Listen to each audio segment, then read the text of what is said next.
नहीं, ये कुछ नहीं है। चीन घबराया हुआ है क्योंकि बॉर्डर एरिया में अब बहुत काम होने लगा है, इसलिए। कांग्रेस के ज़माने में तो बॉर्डर एरिया में काम नहीं होते थे, तो चीन बड़ा खुश थे क्योंकि रास्ता, जो भी ढांचा है वो चीन की ओर से बनाया जा रहा था और भारत की ओर से तो बॉर्डर एरिया को छोड़ चुके थे। तो मोदी जी ने आकर के ये कांग्रेस की नीति को पलट करके अब सारे बॉर्डर एरिया में रास्ते बन रहे हैं, वहाँ पे बेसिक सुविधा 4G नेटवर्क पहुँच रहे हैं, स्कूल, वहाँ मेडिकल फैसिलिटीज़, गांव में पीने का पानी, बिजली सब पहुँच रहे हैं। तो अब बॉर्डर एरिया में इतना बड़ा काम हो रहे हैं, टनल बन रहे हैं, अब अरुणाचल में एयरपोर्ट बन गए हैं, रेलवे लाइन बन गए हैं, तो ये सब देख करके चीन भड़क गए हैं।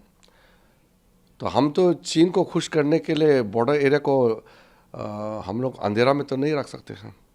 मोदी जी ने शुरू से कहा कि उनका प्राथमिकता बॉर्डर एरिया है और नॉर्थ ईस्ट के पूरे स्टेट्स और ख़ास करके जो बॉर्डर एरिया हैं जिसको कांग्रेस ने छोड़ चुके हैं उसको फिर से मुख्य धारा में लाना है।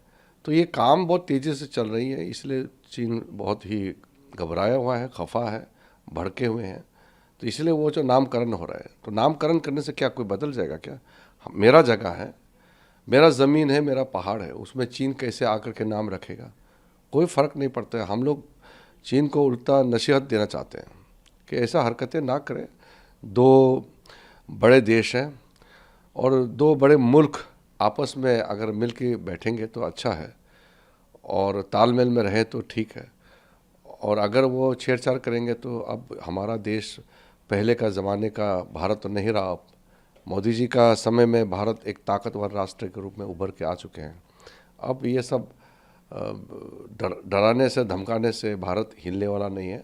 हम मजबूत से खड़े हैं और सारे अरुणाचल के जनता अपने आप को पक्का भारतीय मानता है और कोई उसमें डिस्टर्ब नहीं कर सकते हैं। हमारा टेरिटरी में आकर के कोई हस्तक्षेप करेंगे, नामकरण करेंगे तो ये हमारा जो आत्मा को चोट पहुंचते हैं।